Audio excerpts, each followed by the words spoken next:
It's been about a week now since Alcaraz and Juan Ferreros split up, and we've actually had an interview now with Juan Ferrero talking about a little bit more details behind the scenes. Juan Ferrero just broke his silence about the Carlos Alcaraz split, and what he revealed has the ATP world talking. This wasn't some simple, we grew apart situation. Contracts, disagreements, and unresolved issues. Ferrero's interview pulled back the curtain on what really went down, and the message his team is sending to Alcaraz and Samuel Lopez. Nobody saw this coming. Have you ever had a professional relationship end over something that could have been fixed with just one conversation?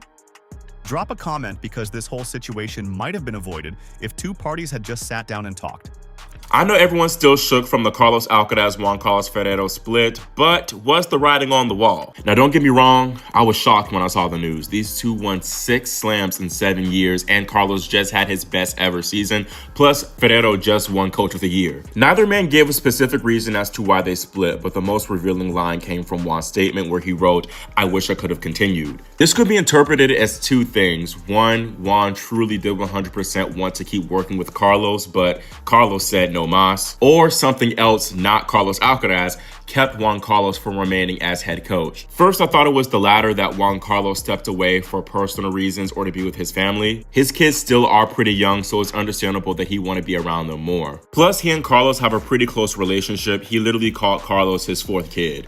Regardless, I think Alcaraz adding another coach, Samuel Lopez, to his team last December might have been a big sign of Ferrero's eventual departure. And around this time, Juan Carlos said, adding someone to the team is also a way of extending a coach's career, but that didn't age well. And by the way, Marco reported that Samuel will remain as part of Team Alcaraz heading into 2026. So it's been about a week since the Alcaraz-Ferrero split happened, and everyone's been waiting for someone to explain what actually went down. Well, Juan Ferrero finally gave an interview to Marca, and let me tell you, the details are way more complicated than anyone expected. This wasn't just a case of, thanks for everything, let's move on.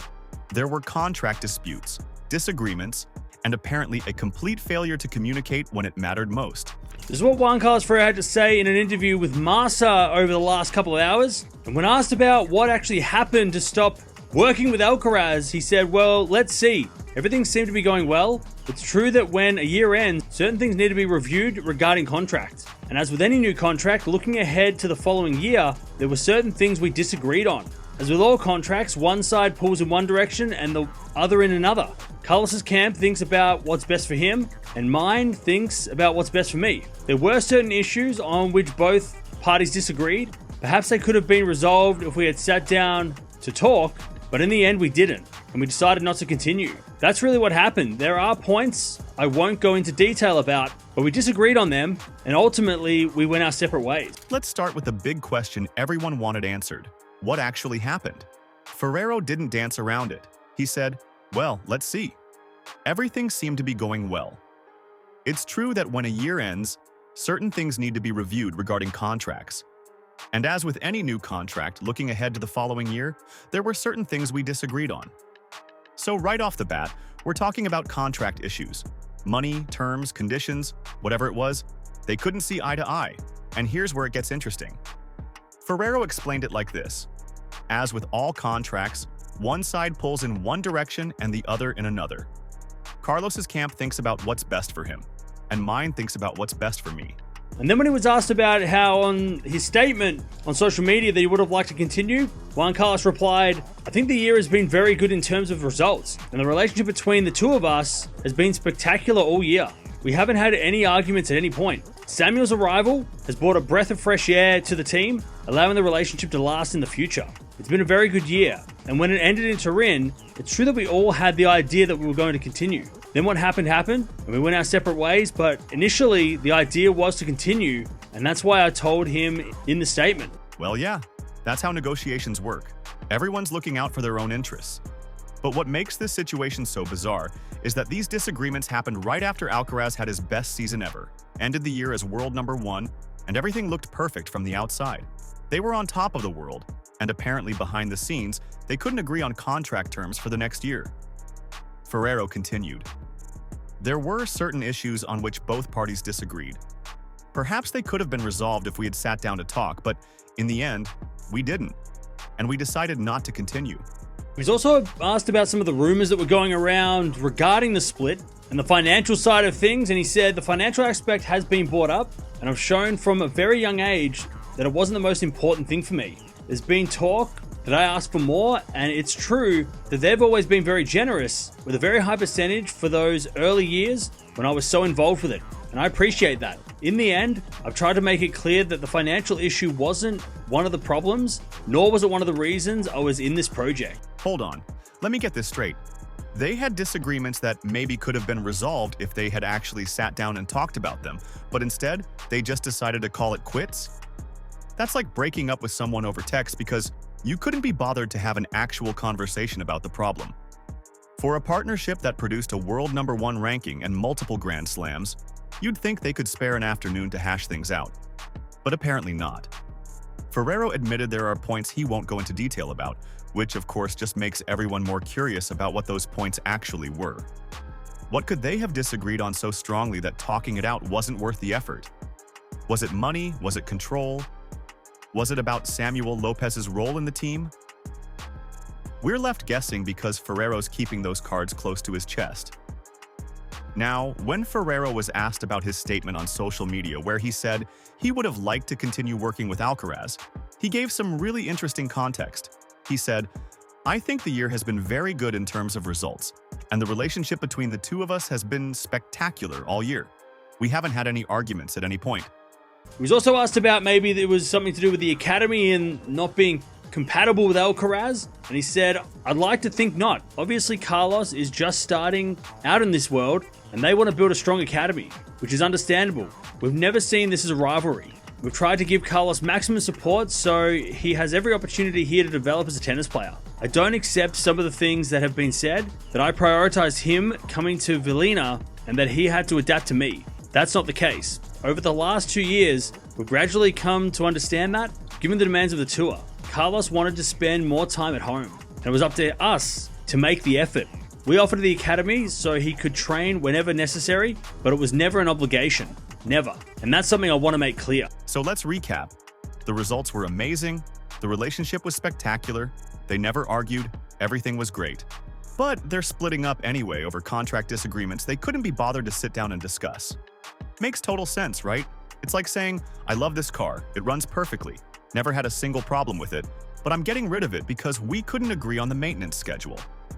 Ferrero also brought up Samuel Lopez, Alcaraz's other coach, saying his arrival brought a breath of fresh air to the team, allowing the relationship to last in the future. So Lopez joining actually helped the partnership, at least according to Ferrero. That contradicts some of the rumors that have been floating around suggesting Lopez's presence created tension or competition within the coaching setup. Here's the really interesting part. Ferrero said that when the year ended in Turin, everyone had the idea they were going to continue. Everyone. Alcaraz, Ferrero, the whole team, they all thought they'd be working together in the next season. Then what happened and we went our separate ways, Ferrero said. Translation: something changed between Turin and the official announcement, and whatever that something was, it was big enough to blow up the entire partnership. Now let's talk about the money rumors because those have been flying around like crazy. People have been speculating that Ferrero asked for more money and Alcaraz's camp said no. But Ferrero shut that down pretty directly. He said, "The financial aspect has been bought up and I've shown from a very young age that it wasn't the most important thing for me. There's been talk that I asked for more, and it's true that they've always been very generous with a very high percentage for those early years when I was so involved with it, and I appreciate that." So according to Ferrero, money wasn't the issue. He made it clear, "In the end, I've tried to make it clear that the financial issue wasn't one of the problems, nor was it one of the reasons I was in this project." If that's true, then what were these contract disagreements about? Because if it's not about money, and the relationship was great, and the results were fantastic, what exactly were they arguing about in these contract negotiations? There's also been speculation about the academy situation. Ferrero has his own academy in Vilena, and Alcaraz is building his own academy. Some people wondered if there was a rivalry there, if Ferrero was trying to force Alcaraz to prioritize his academy over Alcaraz's own plans. But Ferrero addressed this too, and he seemed genuinely bothered by the suggestion. He said, "I'd like to think not. Obviously, Carlos is just starting out in this world, and they want to build a strong academy, which is understandable. We've never seen this as a rivalry. We've tried to give Carlos maximum support, so he has every opportunity here to develop as a tennis player." And then he got more specific about the accusations. "I don't accept some of the things that have been said that I prioritize him coming to Vilena, and that he had to adapt to me. That's not the case. Over the last 2 years, we've gradually come to understand that given the demands of the tour, Carlos wanted to spend more time at home, and it was up to us to make the effort." According to Ferrero, they offered the academy as a resource for Alcaraz to use whenever he needed, but it was never an obligation. He was adamant about this. "We offered the academy so he could train whenever necessary, but it was never an obligation. Never." And that's something I want to make clear. So Ferrero is pushing back hard against the narrative that he was being inflexible or demanding. He's saying they were accommodating, they were supportive, they made efforts to adapt to what Alcaraz needed. Which just makes this whole situation even more confusing. If Ferrero was being flexible, if the relationship was great, if the results were amazing, why did this partnership implode? The interview also touched on whether there's a possibility of reconciliation in the future. And here's where things get really interesting. Ferrero said, "Of course, I'm not closing the door. With the relationship we've had, closing the door definitely wouldn't be logical, neither for him nor for the team. He wants to end things well." He emphasized that disagreeing on certain points doesn't mean they're not still friends or that they can't maintain a good relationship. And then he said something that's either really gracious or really pointed, depending on how you interpret it. "I wish Carlos all the best, and I believe he has the potential to be the best player in history. It's something I've said many times, and even if I'm not there, he has people around him who can prepare him very well." On the surface, that sounds supportive, but there's also an undertone of, "He can do this without me," that's either humble or slightly passive-aggressive. Hard to tell. Maybe both. The man just got pushed out of a coaching relationship that was producing world #1 results, so you can't really blame him if there's a hint of bitterness under the diplomatic language. What's clear from this interview is that the message Ferrero's team is sending is basically this: "We were willing to continue. We thought we were going to continue. We had disagreements on contract terms that maybe could have been worked out if anyone had bothered to actually sit down and talk about them, but instead, the whole thing fell apart. And oh, by the way, all those rumors about money and the academy? Not accurate. That's a pretty strong message to send to Alcaraz and his camp, including Samuel Lopez. It's essentially saying, this wasn't on us, we were ready to make it work, but you guys decided to pull the plug." Whether that's the whole truth or just Ferrero's version of events is another question entirely. Because in any breakup, personal or professional, there are always two sides to the story. The fact that Ferrero mentioned they could have resolved things if they'd sat down to talk is particularly telling. That's him saying there was a communication breakdown and implicitly suggesting that Alcaraz's camp wasn't willing to have that conversation. That's a subtle but significant accusation. He's basically saying, we were open to discussion, but they weren't. And remember, Ferrero said that in Turin, everyone thought they were continuing. So something happened between Turin and the announcement. Some conversation, some demand, some sticking point that nobody was willing to budge on. And instead of working through it, they just decided to end a wildly successful partnership. The whole situation is made more frustrating by the fact that Ferrero won't go into detail about the specific points of disagreement. He acknowledged there were issues he won't discuss publicly, which is probably smart from a professional standpoint, but leaves everyone trying to piece together what actually went wrong. Was it about control over training decisions? Was it about Ferrero's other commitments to his academy? Was it about the role Samuel Lopez would play going forward? Was it about scheduling or travel, or any number of other things that could create friction in a coach-player relationship? What makes this interview so significant is that it's the first real explanation we've gotten from either side about what happened. Alcaraz's statement was brief and didn't go into details. Ferrero's statement was emotional but vague. This interview is the first time someone has actually pulled back the curtain, even if just a little bit, to show what went on behind the scenes. And the picture it paints is one of a partnership that ended not because it wasn't working, but because two sides couldn't agree on terms going forward and apparently weren't willing to put in the effort to find a compromise. That's almost more disappointing than if there had been actual problems with the coaching or the relationship. At least then you could understand why they split. But ending things when everything's going great because you can't work out contract details? That's just frustrating for everyone involved, including the fans who are left wondering what could have been. The door being left open for a potential reconciliation is interesting too. Ferrero made it clear he's not burning bridges. He still respects Alcaraz, still believes in his potential, still wants to maintain a good relationship. So, theoretically, if Alcaraz and his new coaching setup don't work out, or if they figure out whatever they couldn't figure out this time around, there's a path back to working together.